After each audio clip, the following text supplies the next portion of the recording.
A paz do Senhor. Vamos lá iniciar então o nosso capítulo de número 5, né, do nosso curso de evangelismo pessoal. Nós já gravamos algumas vezes e, infelizmente, uma guerra começa bem, daqui a pouco para, mas vamos lá. Eu não desisto jamais. Deus tem uma palavra de bênção nesse curso de evangelismo pessoal para os irmãos que estão fazendo. 4 capítulos nós já fizemos aqui na igreja. Este 5º capítulo nós vamos então agora fazer aqui pela internet para que os irmãos possam estar participando conosco. Vamos passar aqui alguns minutinhos, falar, talvez dividir esse capítulo em algumas partes. Vamos falar aqui um pouco de cada vez, para que possa ficar fixado na mente dos irmãos, né? E que você não esteja tanto tempo aí para assistir, gravar 1 hora e depois você não vai querer ficar 1 hora assistindo. Então vamos lá, aí 20 minutinhos e nós já terminamos essa parte, passamos para outra e você pode fazer e sem se cansar, não é? Embora nós olhemos para a palavra de Deus no livro de Esdras, o povo ficou 9 horas em pé, ouvindo a leitura do livro da lei. Portanto, são poucos minutos, né? Vamos lá. Esse capítulo de número 5 fala sobre o evangelista pessoal em ação. Neste capítulo, nós vamos tratar das respostas bíblicas aos casos em que se defronta o evangelista pessoal, as situações que ele se encontra, né? É na Bíblia que nós achamos a resposta para cada caso, seja qual for a situação, né, da alma. É preciso conhecer bem e de preferência de memória o texto bíblico que nós vamos usar e explicá-lo com toda a simplicidade para a alma necessitada. Os textos da palavra de Deus são como medicamentos espirituais para a alma, mas é preciso que saibamos onde ele se encontra na farmácia divina, né? A Bíblia descreve o estado pecaminoso do homem como doentio, uma doença. Jesus disse assim: eu vim para os enfermos, porque os sãos não precisam de médico, né? Lucas, no capítulo 5, no versículo 31, ele fala sobre isso. Então, o estado doentio do homem no pecado, né, ele se encontra no estado doentio, é o que a Bíblia fala. No original, a palavra salvar é a mesma que curar, o que mostra que o pecado é de fato uma doença espiritual. Então, o obreiro pessoal, né, trabalha no evangelismo, ele precisa ter a capacidade de diagnosticar cada caso, porque cada caso é um caso, e deve aplicar a mensagem bíblica acertada. E sem isso, né, se ele não aplicar isso, não conseguirá o resultado esperado, uma vez que a mensagem para o perdido não é a mesma para o desviado, ou para o duvidoso, ou para aquele que se está sentindo vencido, ou para o aflito, o tentado, ou o judeu, o muçulmano e assim por diante, né? Existem algumas coisas que devem ser observadas ao se tratar com as almas. Primeiro, nós devemos evitar argumentação. Quando trata com o pecador perdido, muitos pecadores quererão argumentar com você, fazendo perguntas, né? Inclusive perguntas inusitadas e alheias ao assunto da salvação.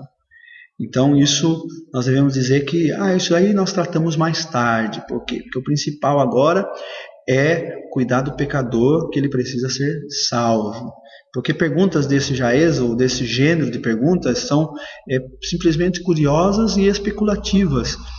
E uma pergunta origina a outra. Faz uma pergunta e outra, e quando vê, fugiu do foco, que é a salvação. E se você for começar a responder perguntas atrás de perguntas, não vai cuidar da salvação da alma, e o resultado será o fracasso. Nós precisamos fazer como Jesus. Quando tem uma pergunta que não é uma pergunta adequada, responde com outra pergunta, né? A pessoa faz uma pergunta para você, você faz outra pergunta para ela, né? Aí a pessoa pergunta alguma coisa, você fala assim, eu quero fazer uma pergunta para você também, e tal coisa assim.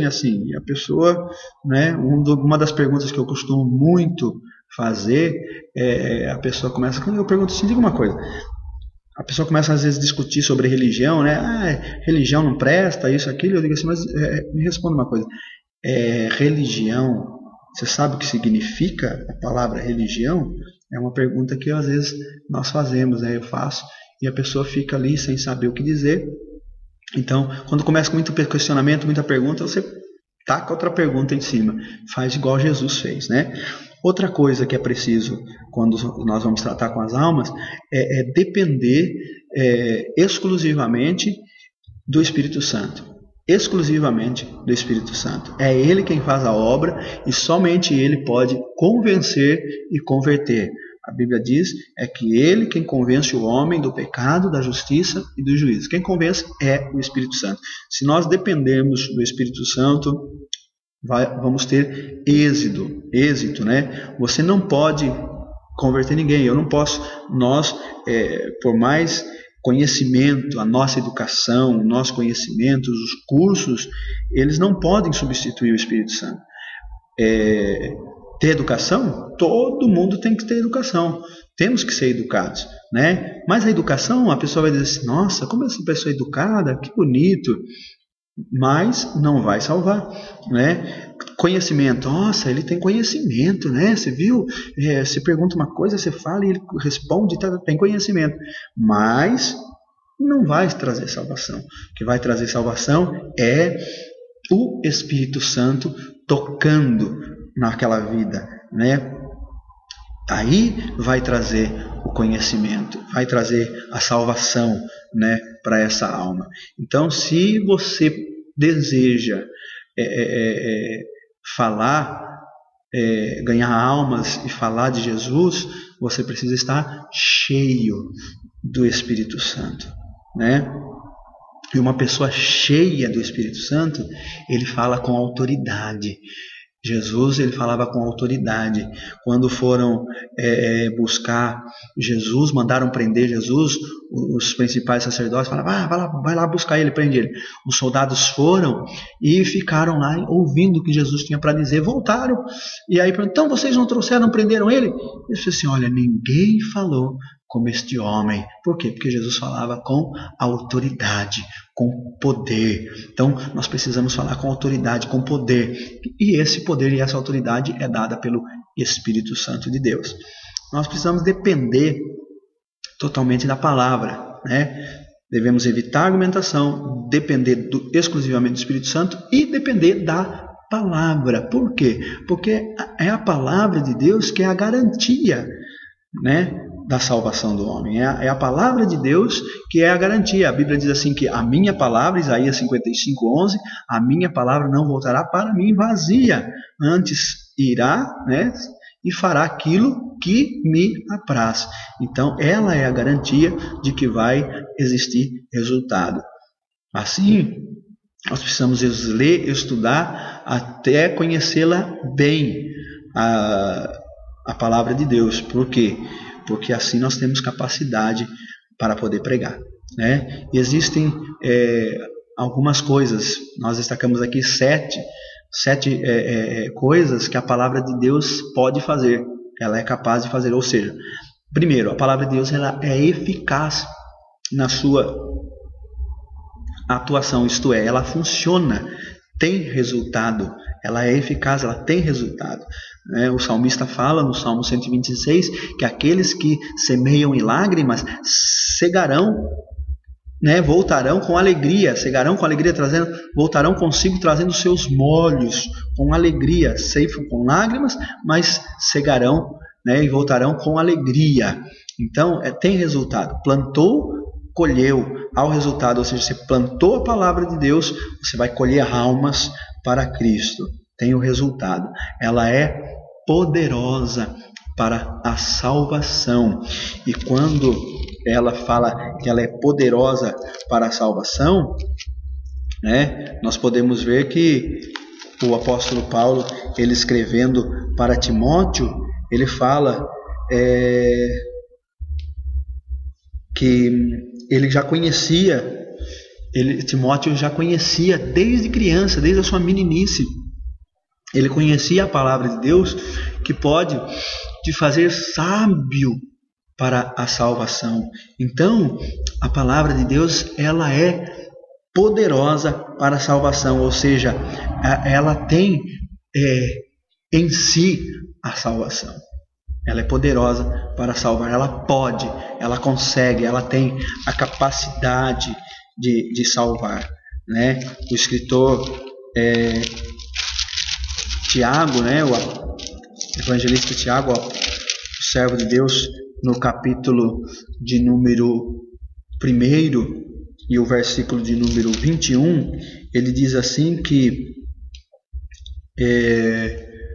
versículo 21, Tiago, capítulo 1, versículo 21, a parte B do versículo. Vocês já aprenderam a parte B o que é.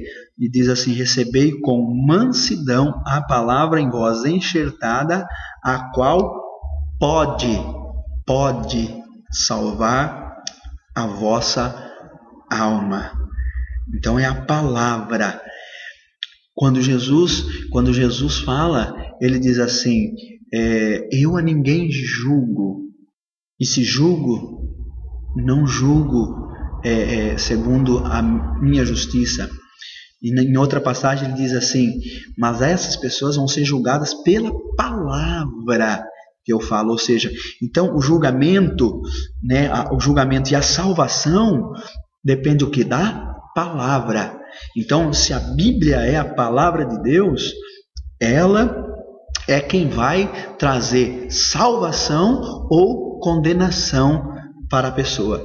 Por quê? Porque ela tem poder para salvar. A palavra de Deus. Entende? Então, a palavra de Deus, ela é eficaz, tem efeito, ela é poderosa para a salvação, ela produz fé. As pessoas não acreditam em Deus porque não leem a palavra de Deus. Em Romanos, no capítulo 10, versículo 17, diz que a fé vem pelo ouvir, o ouvir pela palavra, ou seja, ouvindo a palavra de Deus é que vai gerar fé. As pessoas não querem ouvir a palavra de Deus, não querem ler a palavra de Deus. Eu estava conversando com uma pessoa e eu perguntei: mas você lê? E ela disse assim: não, eu nunca li a palavra de Deus, nunca li a Bíblia. Eu nem acredito que a Bíblia é a palavra de Deus. A Bíblia foi escrita por homens, né? Então, as pessoas não conseguem ler a palavra de Deus, não leem, não ouvem, e aí não conseguem. Mas quando a pessoa passa a ler, a pessoa passa a ouvir a palavra, então começa a gerar fé no seu coração. Ela passa a ter fé. E aí a fé é que vai fazer o resultado para que ela seja salva. Então a palavra de Deus, ela produz fé. A palavra de Deus, ela lava, né? Ela purifica. Quando Paulo escreve em Efésios capítulo 5, versículo 26, ele fala que Deus quer purificar assim pela lavagem da água pela palavra. Ou seja, a palavra sendo falada, a palavra sendo pregada, ela vai trazer o quê? A lavagem da noiva do Cordeiro, que é a igreja, purificando-a. Ou seja, trazendo a purificação, trazendo a santificação. Então, a cada dia é preciso o crente ouvir palavra, cada dia é preciso meditar na palavra, cada dia é preciso viver na palavra, para que essa palavra produza o efeito desejado na vida da pessoa, do crente, do não crente.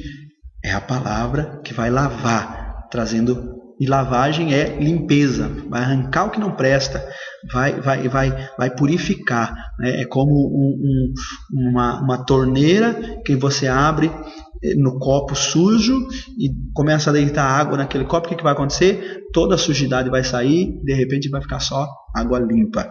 Então a palavra de Deus lava, ela limpa. A palavra de Deus também ela corta. Ela é espada, né? Em Efésios, no capítulo 6, versículo 17, a Bíblia diz que ela é a espada do Espírito, né? A palavra de Deus. Então ela é espada que corta, que entra até a divisão da alma e do espírito, entre juntas e medulas, ou seja, ela vai lá no cerne da questão e ela tem capacidade para resolver, e capacidade para ir cortando todo o mal e arrancando aquilo que não presta. Em Jeremias, ela diz que ela é como um martelo que esmiuça a penha, ou seja, ela quebra. Pode ter coração duro que for, mas se a palavra de Deus for falada, for pregada, com unção de Deus, com poder de Deus, com graça de Deus, vai acontecer o quê? Ela vai quebrar esse coração duro, vai esmiuçar, vai fazer virar pó, e depois aquele pó vai se transformar no barro na mão do oleiro, que vai moldar o vaso como ele bem quiser. A palavra de Deus também, ela queima, né? Ela queima, ela arde. E quando nós podemos observar que os discípulos eles estavam indo no caminho, a Bíblia diz que no caminho de Emaús eles tiveram um encontro com um personagem que eles não sabiam quem era. Jesus não se revelou para eles. E então Jesus foi de caminho com eles e começou a conversar com eles. E eles disseram, depois que Jesus, falou com eles, vocês são tardios, que não entendem aquilo que foi escrito pelos profetas. E eles então, depois que Jesus falou, eles convidaram Jesus a entrar. Quando Jesus partiu o pão, veio como um flashback na mente deles, lembrando da última ceia que eles estiveram com Jesus. O flashback, eles quando olharam, não querendo acreditar, Jesus já havia desaparecido. E eles disseram no versículo de número 32, eles disseram assim: porventura não ardia em nós o nosso coração enquanto ele nos abria as Escrituras? Então, a palavra de Deus, ela queima no nosso coração, ela arde no nosso coração e ela nos desperta. Por quê? Porque eles trouxeram a eles um despertamento que eles voltaram correndo. Eles estavam indo para essa aldeia, mas eles voltaram correndo para Jerusalém e foram dizer: olha, nós vimos o Senhor. Nós vimos o Senhor. Foi testemunhar aquilo que havia acontecido. Então, a palavra de Deus, ela é eficaz, ela produz o seu efeito, ela é poderosa para salvar, ela produz fé, ela lava, ela corta, ela quebra e ela queima e faz arder no nosso coração o despertamento, para que nós também venhamos a ganhar almas para Cristo. Nos faz despertar, nos faz lembrar, arde dentro do coração. Os discípulos disseram que ardia, queimava dentro do seu coração. Portanto, nós precisamos evitar argumentações, precisamos depender do Espírito Santo, precisamos depender da palavra de Deus e precisamos orar sempre. Oração, sem oração é difícil. Nós precisamos orar. E orar é algo muito difícil. Porque o diabo, nosso adversário, ele não quer de maneira nenhuma que nós venhamos a dobrar o nosso joelho, orar e falar com Deus. Por quê? Porque oração é proximidade com Deus. E quanto mais você se aproxima de Deus, mais características de Deus você vai adquirir. Como assim? Olhe bem. Quando Moisés sobe no monte para falar com Deus, a proximidade de Moisés com Deus, nos 40 dias que ele passa no monte, faz com que a pele do seu rosto fique resplandecente. Ou seja, ele adquiriu características de Deus.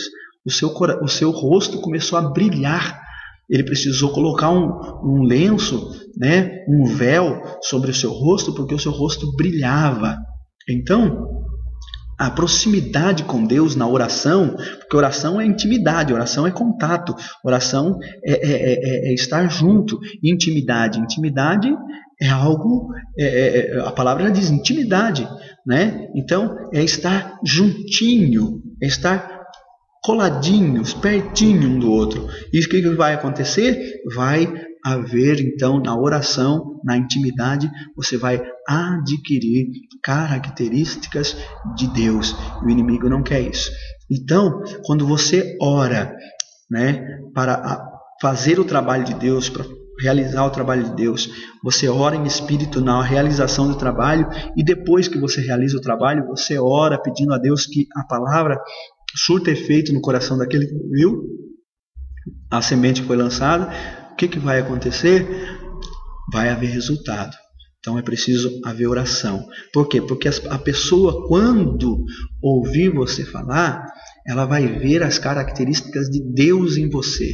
E vendo as características de Deus na sua vida, ele vai olhar assim, puxa vida, realmente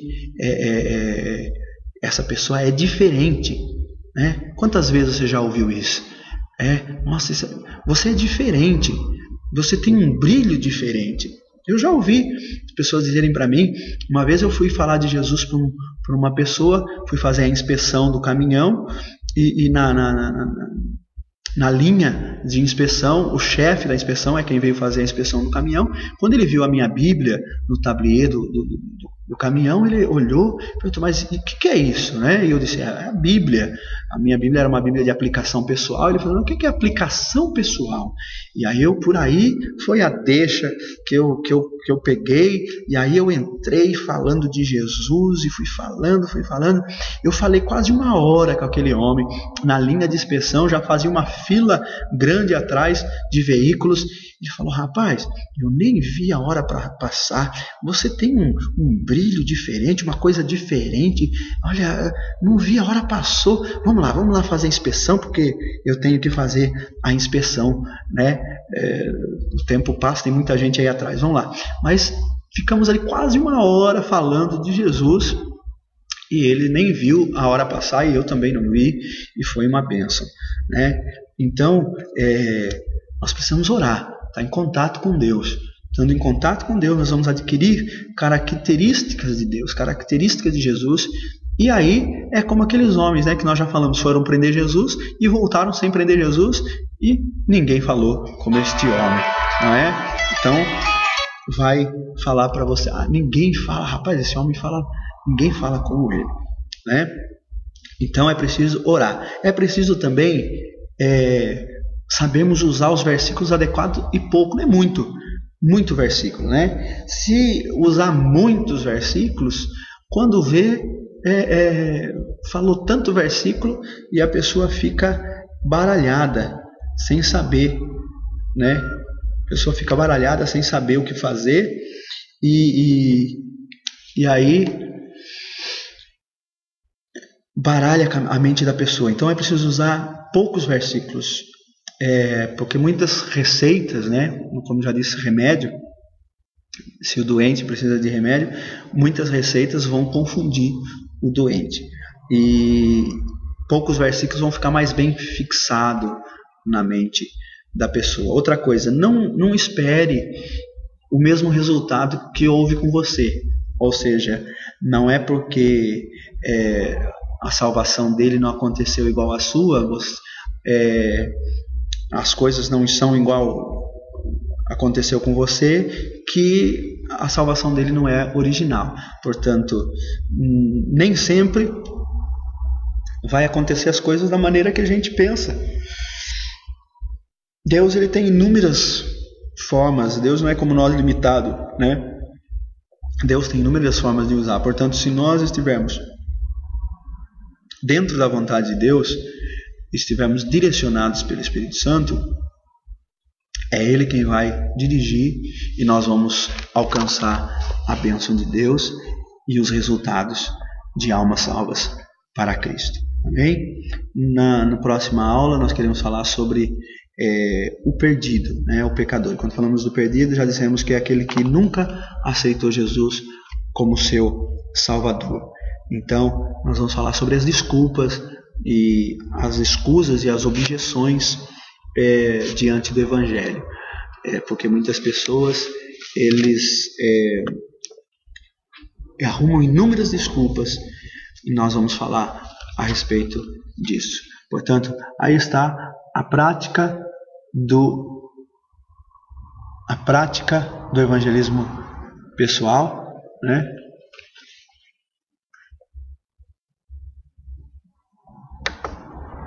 Prática do evangelismo pessoal, e eu espero que você seja abençoado com esta aula. Já aconteceu um probleminha aqui, é por isso que eu fiquei aqui meio atrapalhado aqui, porque já aconteceu aqui um problema e espero que esteja continuando a gravar. Nós terminamos aqui esta gravação e na próxima então estaremos falando sobre o perdido. Que Deus continue abençoando a tua vida e que muitas almas possam ser salvas, possam ser ganhas para o reino de Deus através da sua vida. Deus te abençoe, em nome de Jesus.